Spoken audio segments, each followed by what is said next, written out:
Bonsoir à tous. Aujourd'hui, nous allons aborder le thème du délai de préavis. Alors, qu'est-ce que le délai de préavis? Aujourd'hui, vous êtes dans une location, vous ne pouvez pas partir du jour au lendemain. C'est pas possible. Il faut que vous respectiez un délai. Ce délai a été inscrit sur votre bail. Donc normalement, vous êtes censé être informé le jour de la signature du bail. Mais ce n'est pas toujours le cas. Donc, pour vous donner des explications rapides et pour que vous puissiez comprendre toutes les notions relatives au délai de préavis, j'ai fait cette petite vidéo. Concernant les locations en meublé, partout en France, vous pouvez prétendre à un préavis de 1 mois. Donc c'est très simple, vous envoyez votre petit courrier en RAR ou vous faites votre remise en main propre ou vous envoyez l'huissier. Mais bon, c'est un petit peu coûteux. Bon, bref, passons. Le jour où l'agent immobilier reçoit votre courrier, le délai commence à courir. Concernant la location vide, c'est pas la même chose. Le délai de préavis est de 3 mois, mais il peut être raccourci à 1 mois. Dans quelles conditions peut-il être raccourci à 1 mois? Il faut soit être dans une zone tendue. Alors, qu'est-ce que la zone tendue? La zone tendue, c'est toutes les villes où le marché est dit tendu, c'est-à-dire que les loyers et le prix de marché est élevé parce qu'il n'y a pas assez d'habitations par rapport à la demande. Et là, vous pouvez prétendre à un raccourcissement du délai. Alors, moi, j'habite à Bastia. Est-ce que la zone est tendue? Alors, pour le savoir, vous pouvez regarder sur Internet.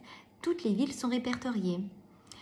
Vous allez sur le site de l'État, vous rentrez votre commune et vous saurez si vous êtes dans une zone tendue ou pas. Y a-t-il d'autres possibilités? Oui. Donc, si vous êtes bénéficiaire du RSA, si vous avez perdu votre emploi, si vous êtes bénéficiaire de l'AH, donc que vous avez un handicap avéré et justifié, vous pouvez bénéficier d'un raccourcissement du délai de préavis. Donc, mais par contre, il va falloir le prouver.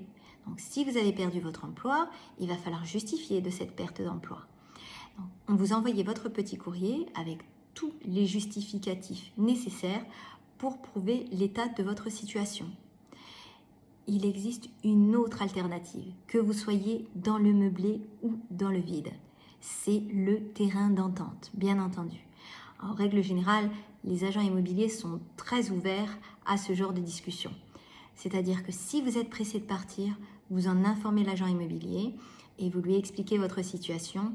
Il fera le nécessaire pour relouer le bien le plus rapidement possible. Bien entendu, il faut que vous lui mettiez le bien à disposition pour qu'il puisse faire les visites, parce que sinon il ne pourra pas le relouer. Et il faut que vous fassiez le nécessaire pour que votre bien soit présentable, parce que si votre agent immobilier vient et qu'il y a des affaires partout, c'est un petit peu compliqué. Donc si vous voulez relouer votre bien rapidement, aidez l'agent immobilier ou le propriétaire, bien entendu, à relouer le bien rapidement. Donc dans ces cas-là, le propriétaire ne s'opposera pas à la relocation. Ça, c'est une évidence. Donc, vous avez toutes les solutions et les situations pour les réductions de préavis et les délais de préavis.